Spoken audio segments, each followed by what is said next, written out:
আল্লামা ওলিপুরি হাফিজাহুল্লাহকে কেন বাংলার শ্রেষ্ঠ একজন মুফাসসিরে কুরআন বলা হয়? আপনারা এই 9 মিনিটের বক্তব্য শুরু থেকে শেষ পর্যন্ত শুনুন, শুনলেই বুঝতে পারবেন কেন তিনি বাংলার সেরা মুফাসসির। সূরা আহজাবের 40 নম্বর আয়াতে আল্লাহ পাক রব্বুল আলামিন বলেন, মা কানা মুহাম্মাদুন আবা আহাদিম মির রিজালিকুম। এর অর্থ হলো মুহাম্মদ সাল্লাল্লাহু আলাইহি ওয়াসাল্লাম তোমাদের কোন যুবকের বংশগত পিতা নন। যুবকের বললেন কেন? কয়েকজন শিশু ছেলের পিতা ছিলেন তিনি।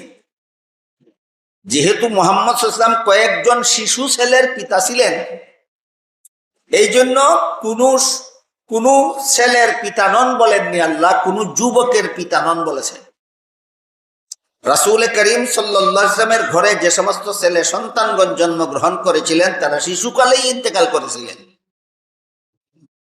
এই জন্য আল্লাহ বলেন, মুহাম্মদ সাল্লাল্লাহু আলাইহি ওয়াসাল্লাম তোমাদের কোন যুবকের পিতা নন। এই পিতা নন বলা মাত্রই একটা প্রশ্ন জাগে, সেটা হলো সমস্ত নবী রাসূলগণই যার যার উম্মতের রুহানি পিতা।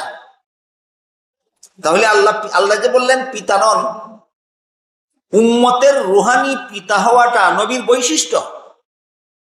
রুহানি পিতা নন এমন কোন নবী হতে পারেন না, সমস্ত নবী যার যার উম্মতের রুহানি পিতা। তাই আল্লাহ যে বলে দিলেন মুহাম্মদ তোমাদের পিতা নন, প্রশ্ন জাগে পিতা না হলে নবী হবেন কিভাবে? এই প্রশ্নের জবাবে আল্লাহ এখানে লাকিন শব্দ ব্যবহার করেছে। মর্ম হলো, আমি যে বলেছি তিনি তোমাদের পিতা নন, এর অর্থ হলো তিনি তোমাদের বংশগত পিতা নন।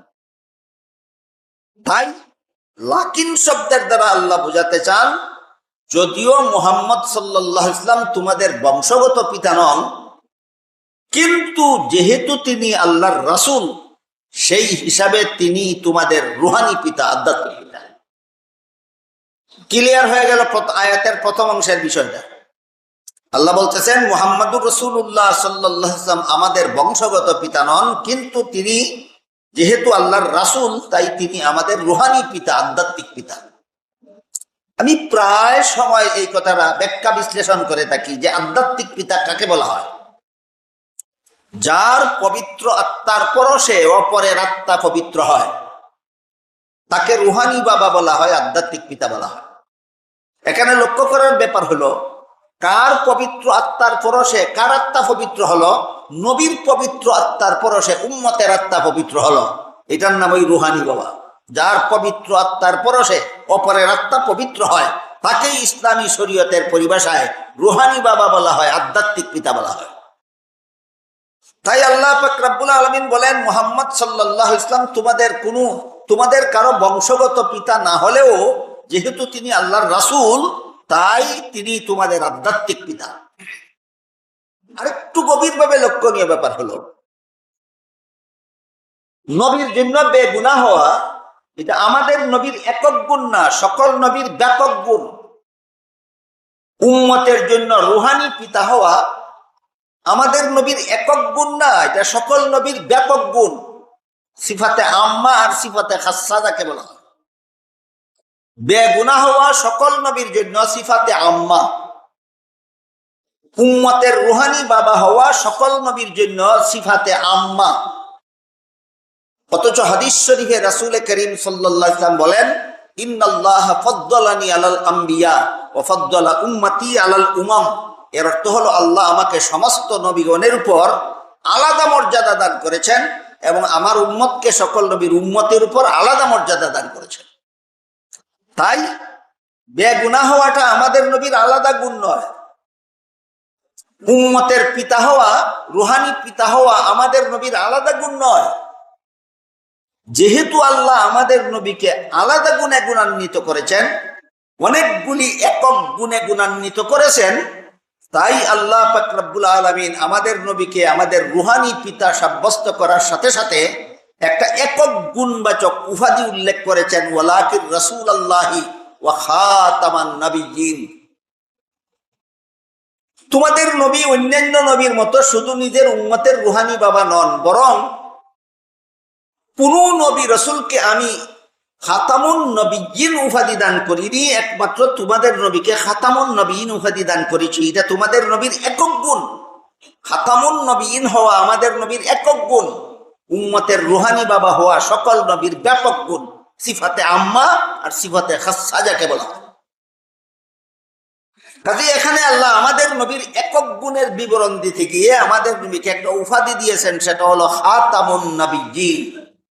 সমস্ত নবী রাসূলগণের আত্মা সকল প্রকার গুনাহ থেকে পবিত্র। এ মর্মে আল্লাহ কোরআনের এক আয়াতে বলেন, লা ইয়ানালু আহদিজ জালিমিন। এর মর্ম হলো গুনাহগারদেরকে আমি নবী বানাই না।